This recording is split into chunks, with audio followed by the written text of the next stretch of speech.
Hey y'all, it's Amanda and this is my Texas Zone 8 garden, and today we are going to be doing a beginning of April garden tour.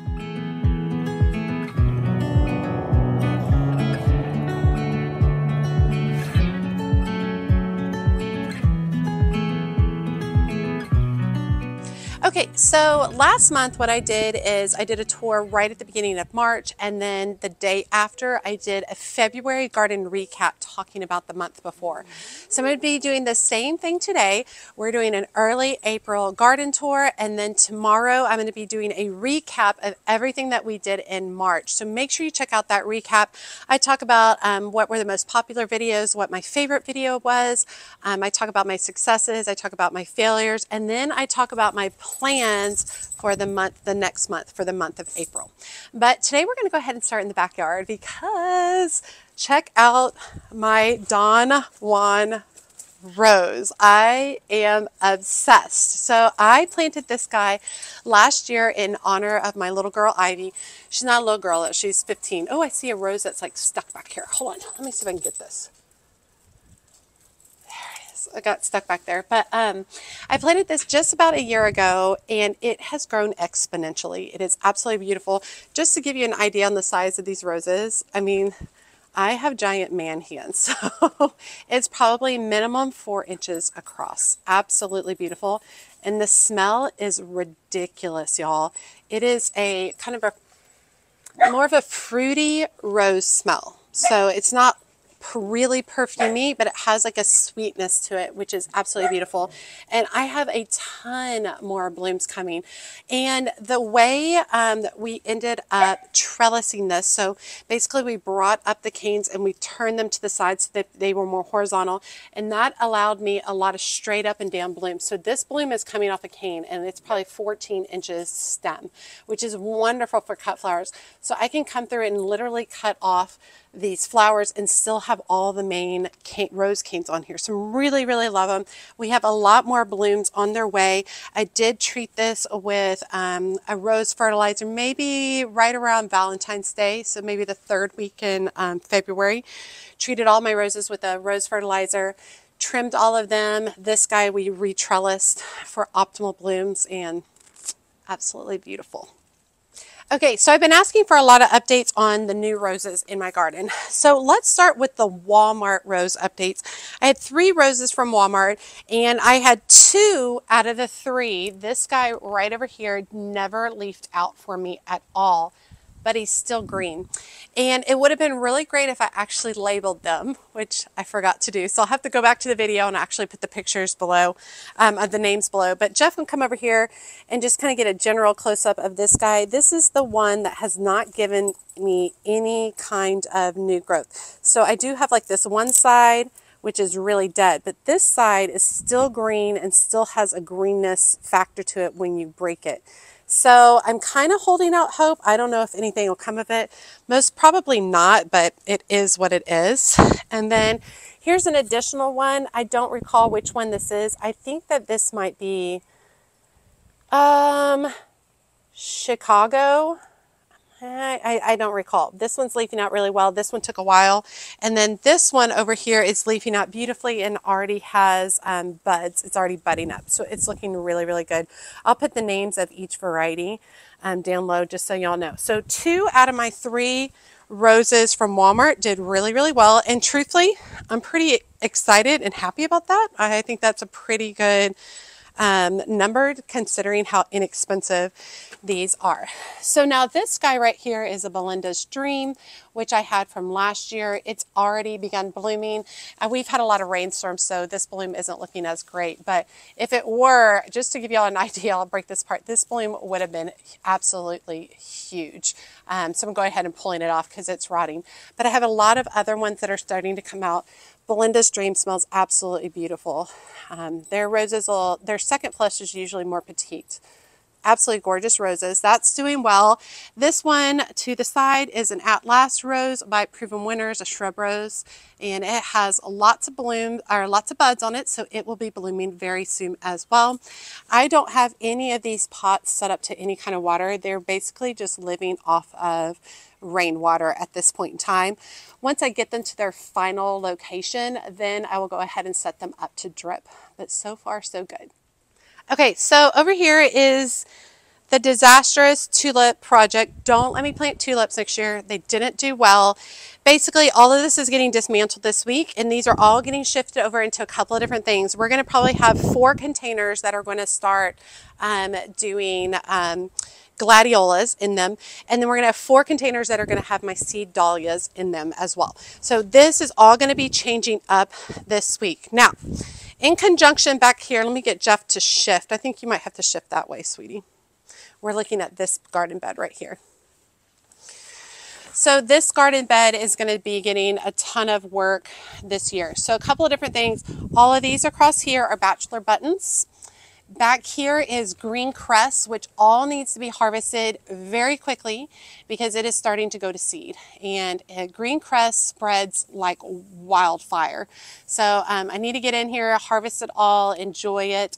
But I don't want it in these beds anymore, so I definitely need to harvest before it gets too far gone. Now over here, this particular plant, so these leaves you see are scabiosa. So this is a couple of different varieties of scabiosa that overwinter. They're almost like a perennial for me at this point. This is their 3rd season with me, and they're doing really, really nicely. I'm going to walk around to the side real quick, Jeff. Okay, so coming to this back portion, over here we have tons of statice, which overwintered for me as well, coming up, absolutely beautiful. And you can actually see some of the lilies that I planted last year. The lily bulbs are coming up here too. So a whole lot going in this garden, and we're going to be planting a whole bunch in this garden. So once I come over here and get all of this cleared out, I think I'm going to be planting this with a ton of dianthus, and the dianthus is a perennial for me. It's going to be the sweet cherry dianthus, the sweet white, and the sweet bicolor purple white. And I actually have some of it that I grew from seed right there in that container.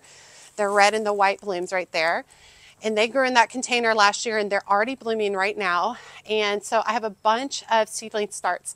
And basically the idea with this particular garden is I'm going to shift it into a situation where it is mostly hardy annuals or perennials in this garden, so that I have a lot of early blooms here. I'm just pulling weeds as we're talking.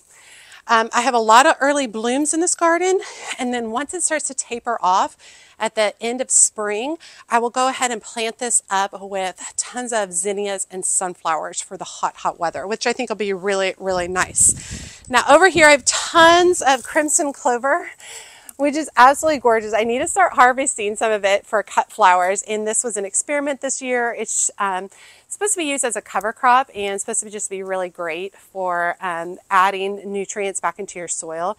But how beautiful are these blooms? So incredibly fun. I absolutely love them.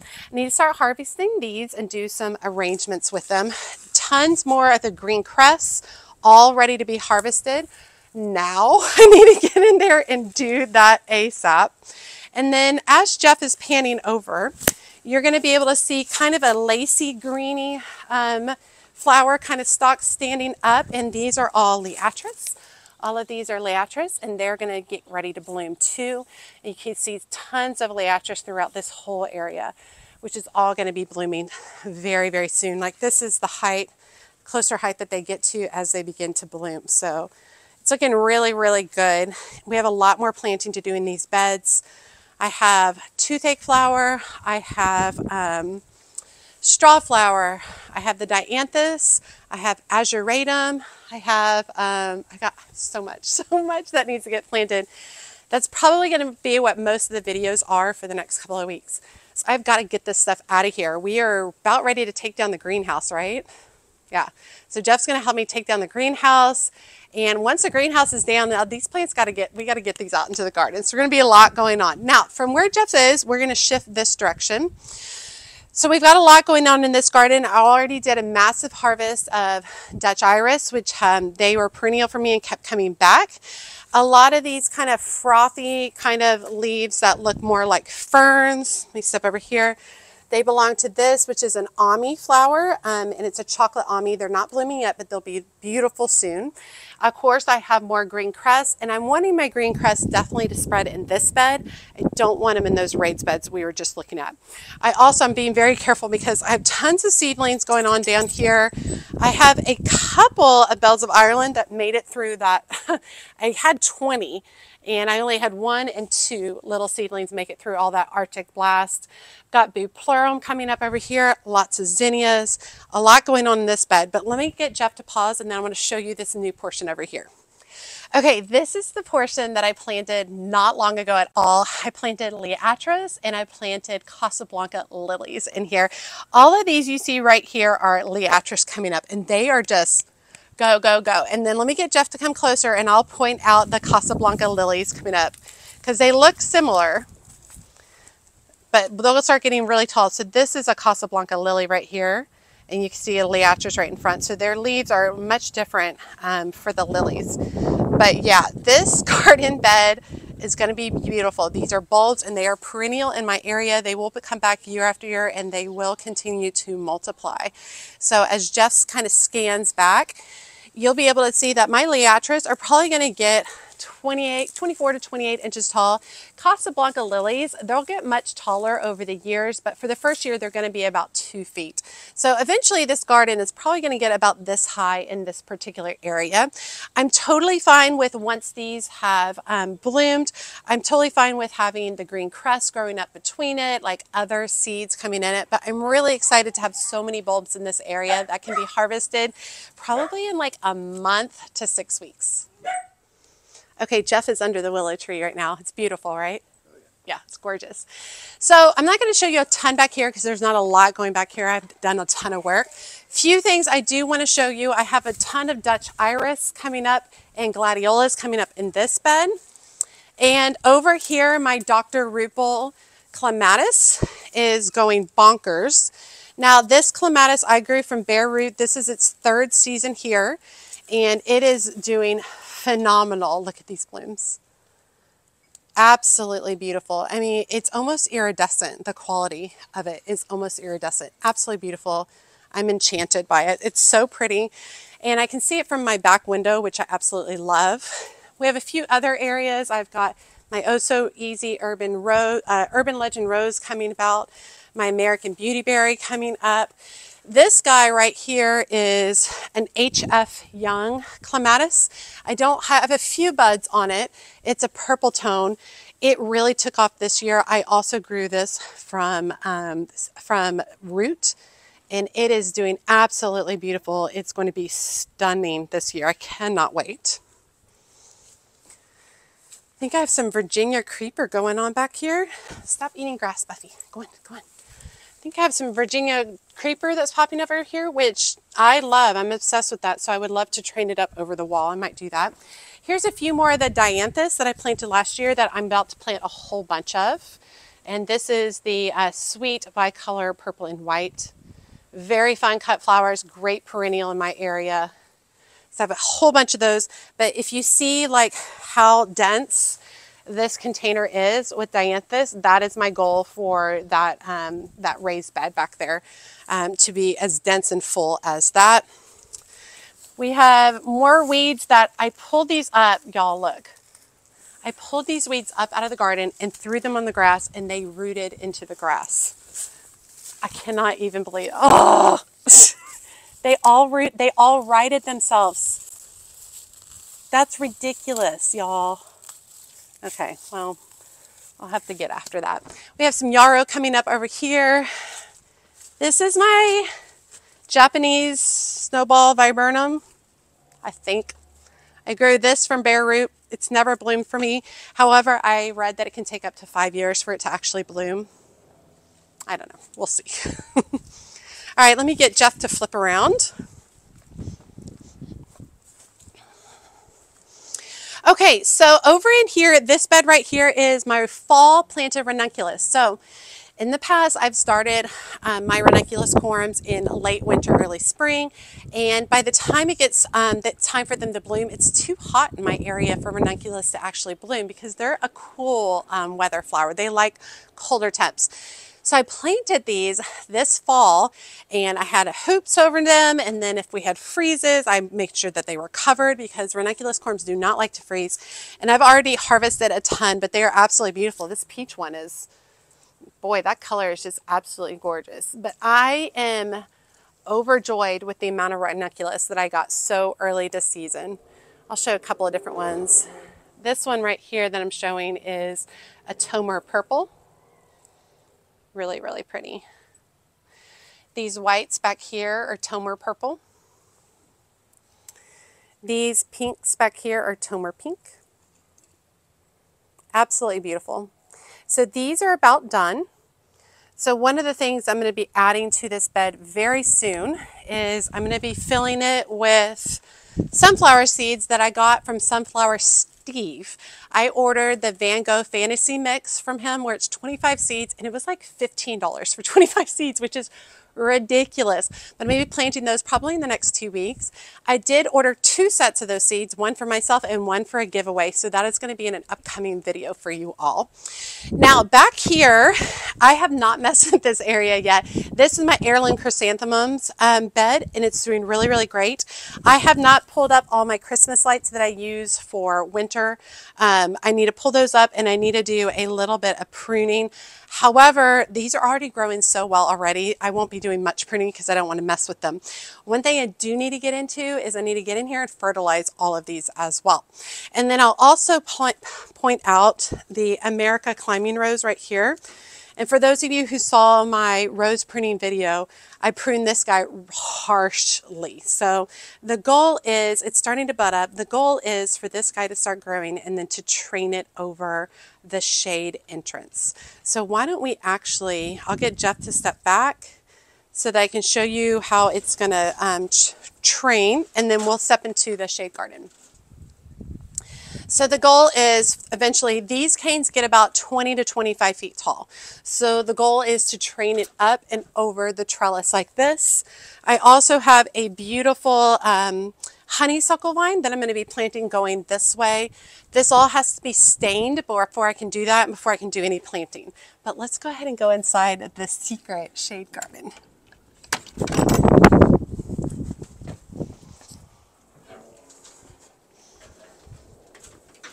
Okay, you can stay right there at the door, babe. Okay, so this is my shade garden. We're getting some crazy wind right now.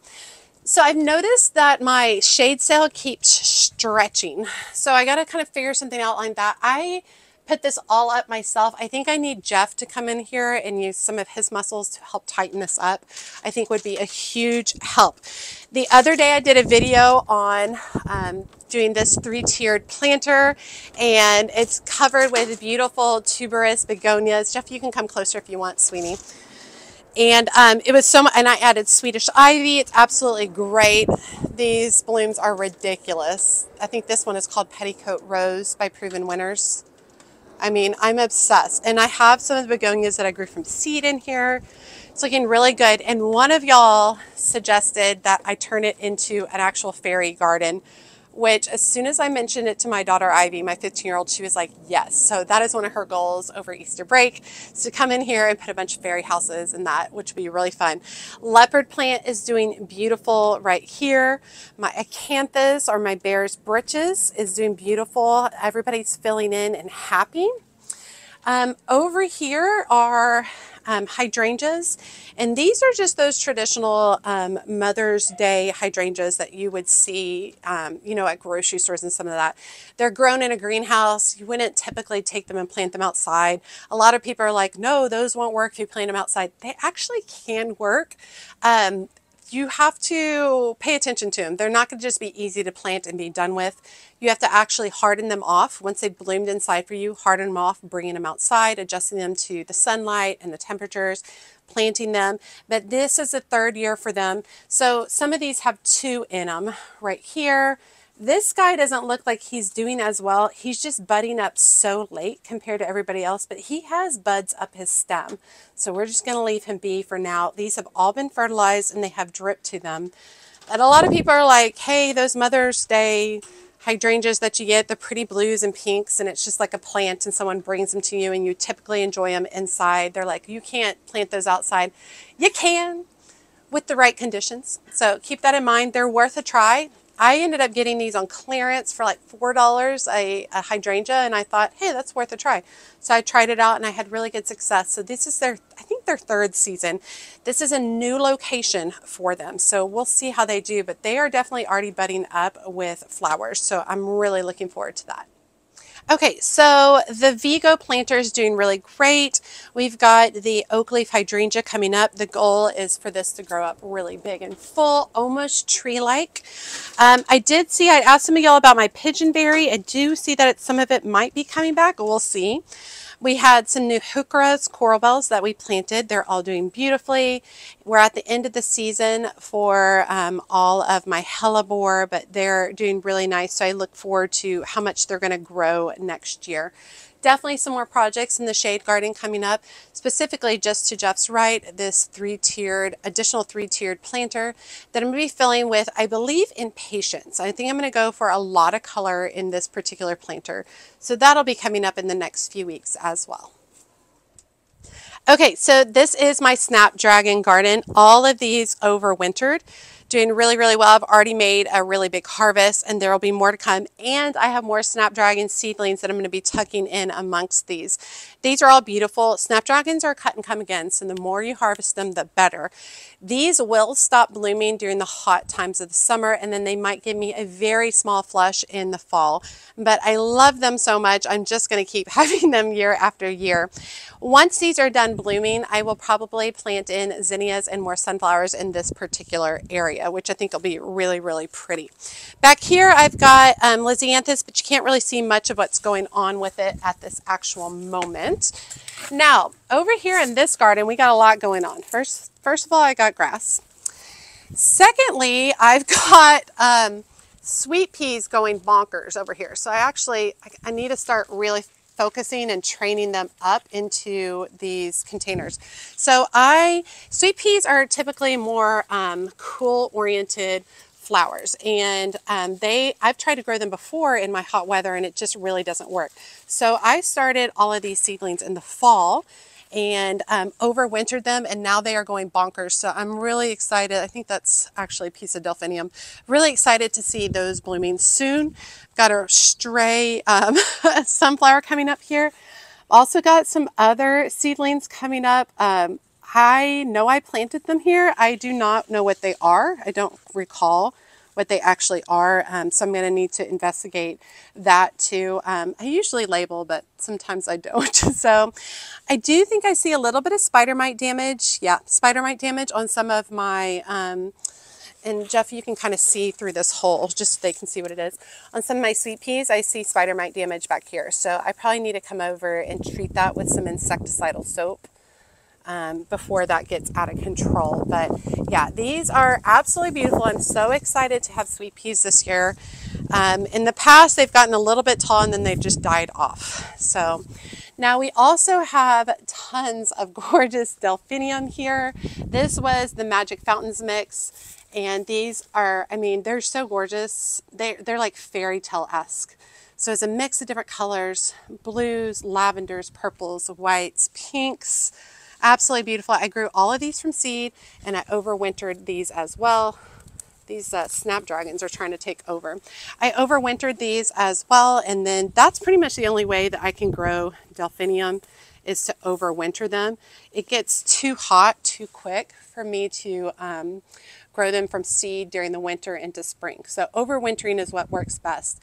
These are absolutely beautiful. These were planted just for harvesting because this bed will immediately start turning into most likely azuratum. I think I'm going to put azuratum here. Because delphinium blooms so early, azuratum will bloom a little bit later, and so I can kind of time on. So I'll harvest all of these delphinium, fill this bed with azuratum, potentially some sunflowers as well, and then come fall when the azuratum starts dying off, I'll come back with more delphinium seedlings. But these are gorgeous, right? I mean, they're just unbelievable. Okay, so I have tons of containers, planters everywhere. This is why we need to take down the greenhouse, because I'm going to start laying down some weed barrier. We're going to start getting rid of sections of grass. And once the sections of grass are done and we're going to put mulch, all of these containers are going to get moved into those sections. So it's kind of just a hot mess right now. So I haven't really messed too much with containers at this point in time. Everything that's growing back in them was already there, which is cool. I see kangaroo paw. I see this is chocolate cosmos. I see verbenas. I see lantanas. I see mumps. I see all kinds of stuff coming back in these containers, which is fabulous. I would love for a lot more of my containers to contain perennials so that I have to plant less each season. But let me go ahead and get Jeff to switch places with me so you can see what the back porch looks like. Okay, so this is the back porch, still a little bonkers. All of my containers are really filling in. All of my ornamental cabbage has gone to seed and the bumblebees love it. Like there's 5 bumblebees on it right now. So I'm just kind of leaving it, letting it go. The alyssum, dianthus is all filling in, snapdragons, violas. And then I do have daffodils that are starting to poke up from these pots, which is really beautiful. I have a couple of more containers back here that need to get moved out into the yard once we get those areas mulched. This space will clear out greatly. I did want to get Jeff to make sure that he showed this side, which is doing really, really beautiful in the garden. And I got a couple of roses over here as well. This one is, let me see. This one is Earth Angel, and it's starting to put on really pretty blooms, which is looking good. This guy right here is Julia Child, and you can see it's getting ready to bloom. And then right behind Jeff is the Princess Charlene de Monaco, which is all bloomed up as well.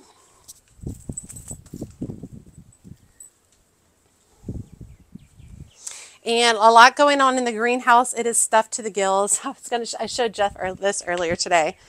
This clematis that I picked up at Homegrown. It's Bees Jubilee Clematis Perennial. Absolutely grows to about 12 feet tall.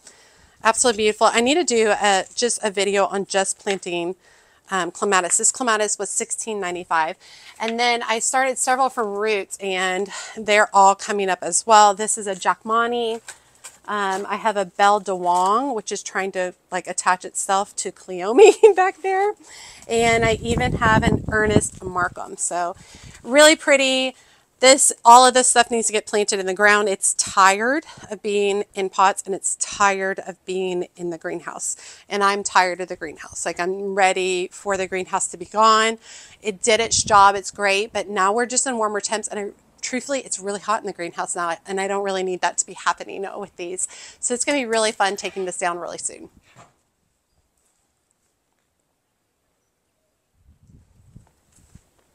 It looks good, right? There's a lot of dead branches in here that have been kind of falling off. It's like got a lot of that going on. But truthfully, this area right back here is one of the areas that I'm going to be covering up, so it won't have grass right here. So I would love to have stacked pots or one of those pots that we saw that has the big ball topiary on it. Have them right back here, tucked in amongst the willow. Won't that be gorgeous? Yeah, I love this willow. This is the centerpiece of the whole backyard. It's the first thing we planted in the backyard. I love the whimsical fairy tale quality of a willow. And we have a massive drainage problem right here. So the willow sucks up all that extra water, which is just amazing. There's actually a ton of space back behind the willow. So eventually I would love to build an additional shade garden back into this area, which would be really nice. Right now it has a lot of poison ivy, which isn't awesome, but I probably need to get on that. I also see like a tree growing out of here. Need to deal with, but that poison ivy, we probably should pull that pretty soon so it doesn't get out of control. Okay, so we're on the side garden. We're going to film a little bit of a different direction than we typically film. So I've had several videos where I have been working on the front garden and the side garden, getting them cleaned up from winter, pruning back perennials, planting new perennials, planting annuals, fertilizing everything. We haven't gotten to this section of the garden, but this is the smoke tree and it is coming up. I see lots of buds, so we're going to have lots of smoke tree flowers, which will be beautiful. Buffy is upset that she's not with us. And this portion of the garden you can see is insane. Like I have massive weeds down here. Look at this guy. Massive weeds down here that I haven't dealt with. Nepeta that needs to be cut back, overgrown, Russian sage. It's coming the time. Okay, I just did a recent video of this section where I did a lot of cleanup. I pruned back like the Abelia, Windwalker Salvia. I transplanted a Dianthus right here. And I planted tons of new stuff. Chocolate Cosmos. I planted purple coneflower. I planted zinnias. I planted salvia. I planted all kinds of amazing stuff. So this is going to continue to fill in. Now you're probably hearing my drip lines because I was just looking at my salvia that I got from the Collin County Master Gardeners Association plant sale, and it's not looking great. So I'm running some water to help it out a little bit. I don't think I'm done with this area. Specifically, I really want to put a pot right here, like right where I'm standing. I want a pot potentially with like a big, beautiful rounded boxwood to relate back to some additional boxwoods. I have a smaller boxwood there, then I have multiple. I like the idea of this kind of formal quality of a topiary boxwood here, but then, you know, have this whimsical quality of this Golden Falls weeping redbud. I think would be really cool. Now this right here is a sweet almond verbena. And it typically comes back from the base of the plant. However, I'm not seeing it come back yet. So this guy might be done. This would have been its 3rd year. So I did not cover it during the Arctic blast. I thought it could handle it, but perhaps not. I'm going to give it like another month or so. Typically, I cut all those branches back and then I look for new growth at the base. So we'll see. I fertilized it, so we'll see what ends up happening. I do have lots of my bearded iris are starting to put on tons of blooms. Let me see if I can see what this particular iris is. Oh, I just broke that. This guy is called Autumn Sunrise, and it has quadrupled, maybe more, since I planted it. At the end of this, in this fall, I'm going to divide this guy and move him over. Last year it had 1 stalk with 1 bloom.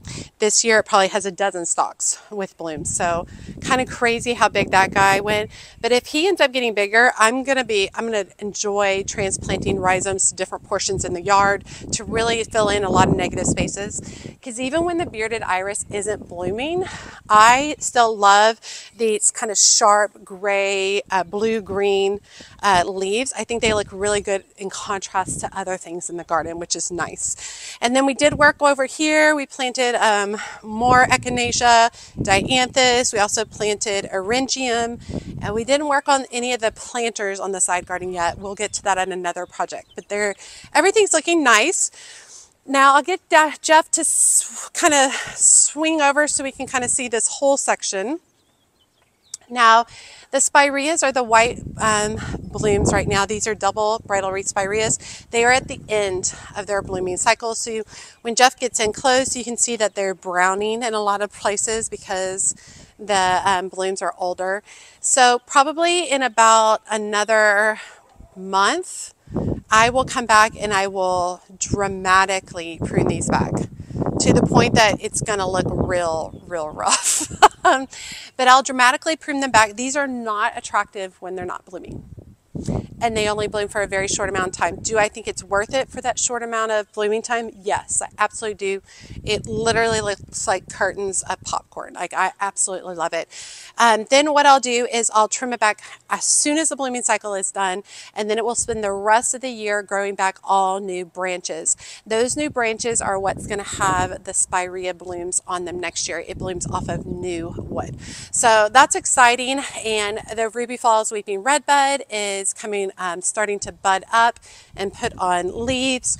We are at the end of the cycle for all these bulbs I had under here. I had snowdrops, daffodils, muscari, violas, absolutely beautiful. So we're not too far off from starting to cut a bunch of this stuff back and beginning to replant this space for more hot, warmer weather kind of thing. So a lot of zinnias. I've got coneflowers tucked in here. This area is always a little bit of a struggle for me. I really feel like I finally got it right with all these bulbs and violas for this last winter into spring. I really feel like I hit that.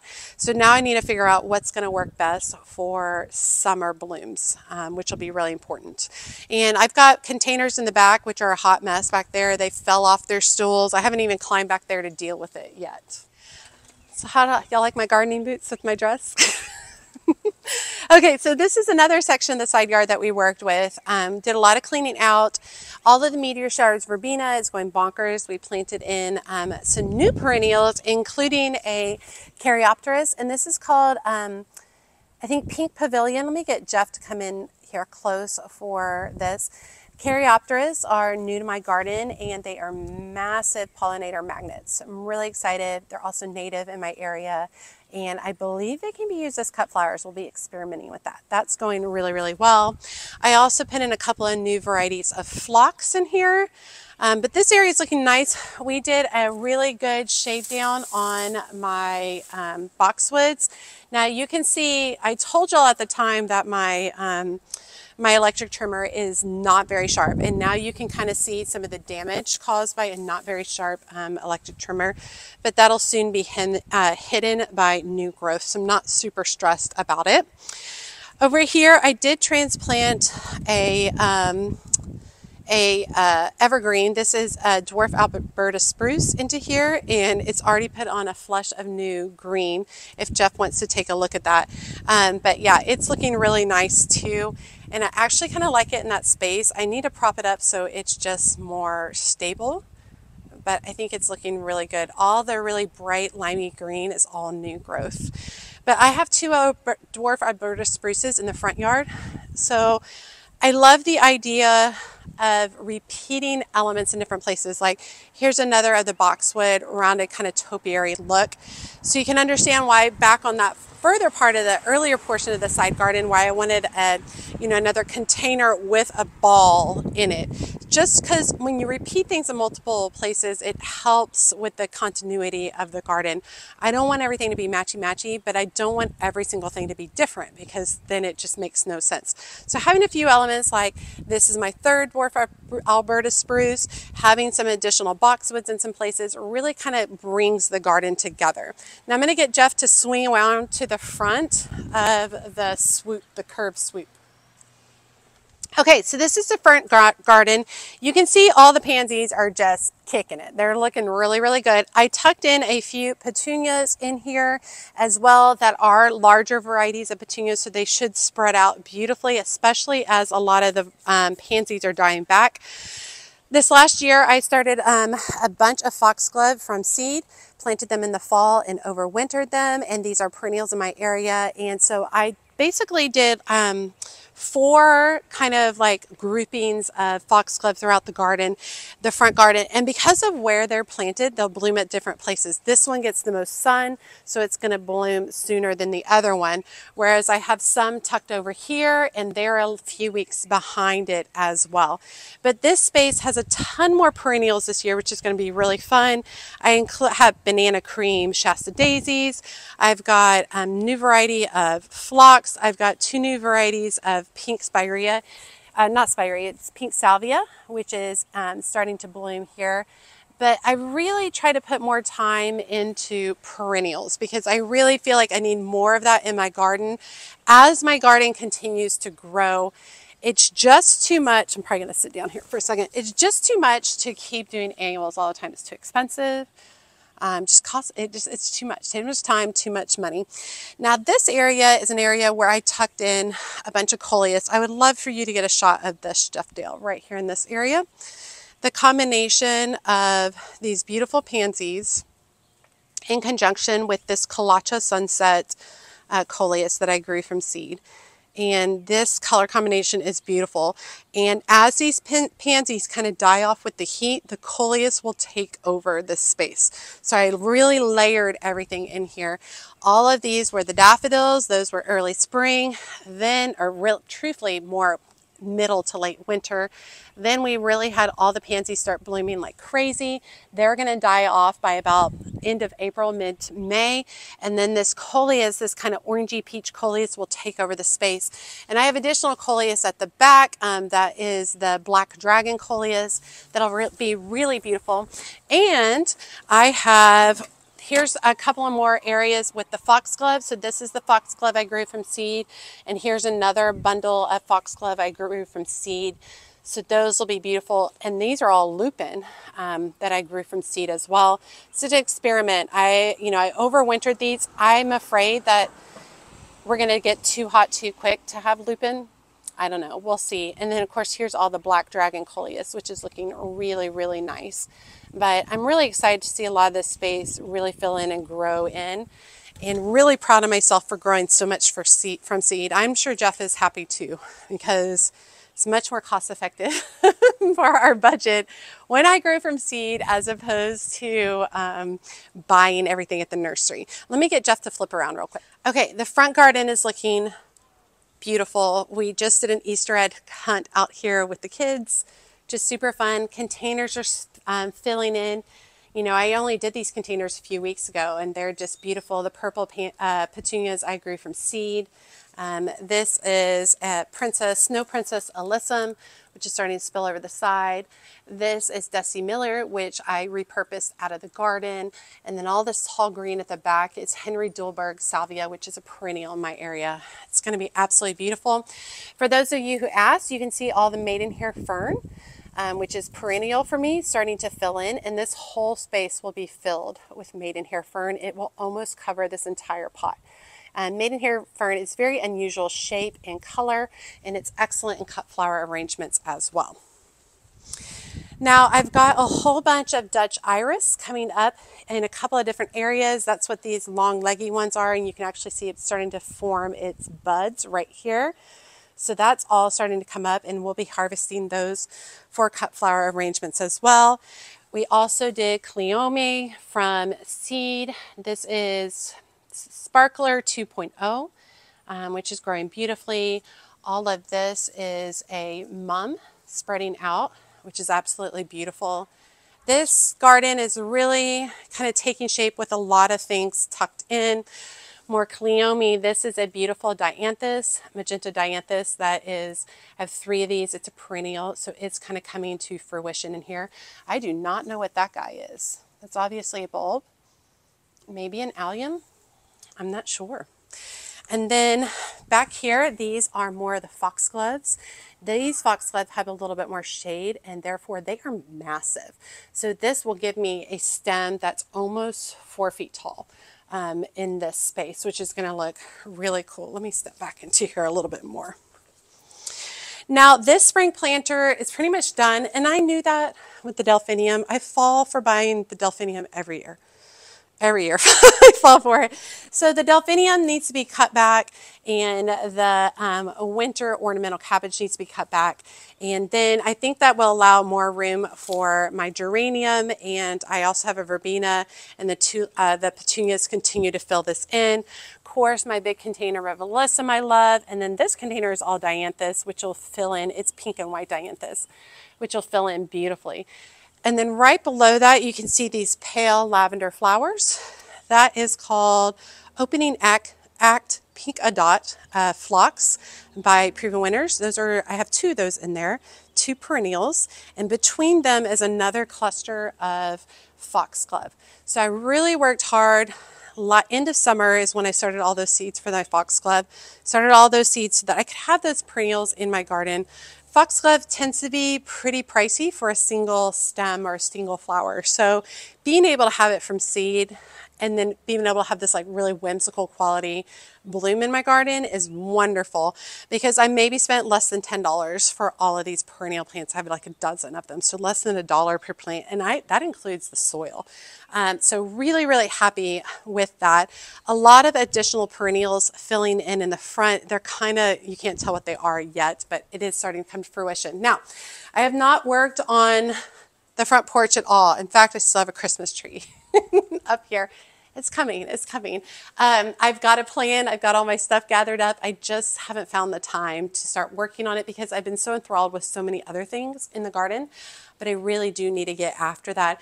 I did want to point out that all of my Virginia creeper is starting to put off all their new leaves, and so I'm really excited to have that once again climbing up my wall.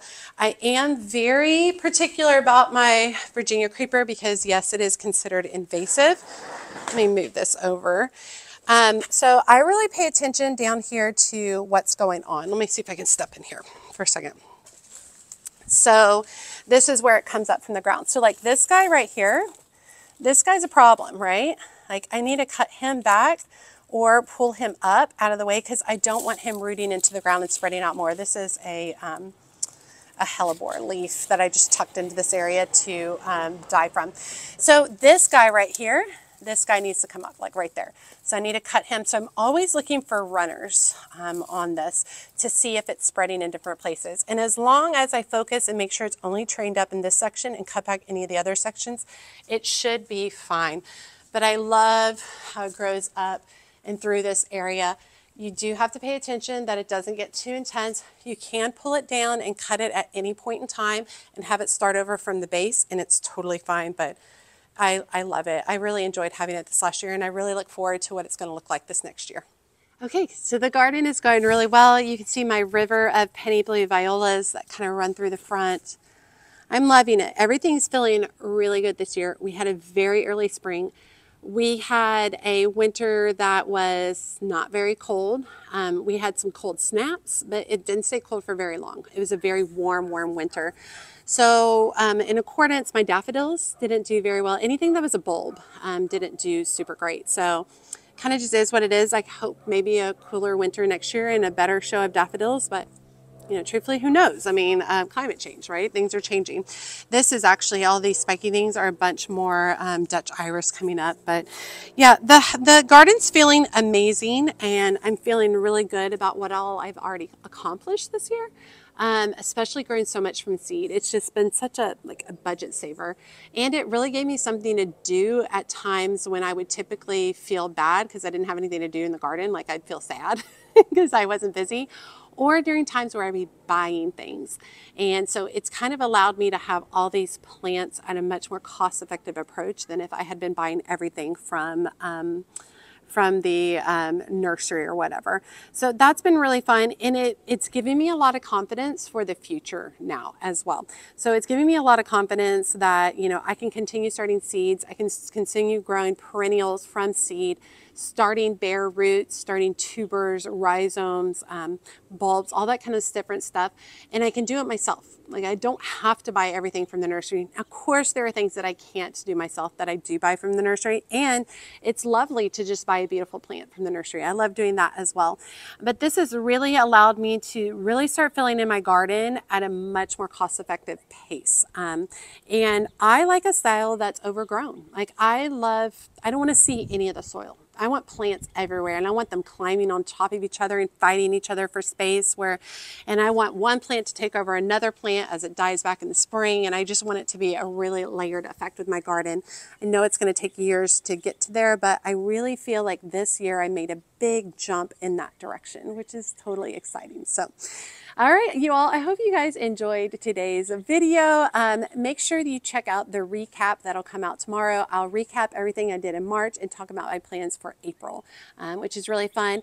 I started doing the recap because I have a lot of people who are gardening along with me. They started their seeds when I'm starting, they're planting out their plants when I'm planting out, and they really want to see the process. So I'm trying to tell you my process a month ahead of time so that you're not having to run out and get something at the last second. You can actually plan for your monthly budget as well. So I really enjoy doing the recap and then telling you what's going to happen the next month.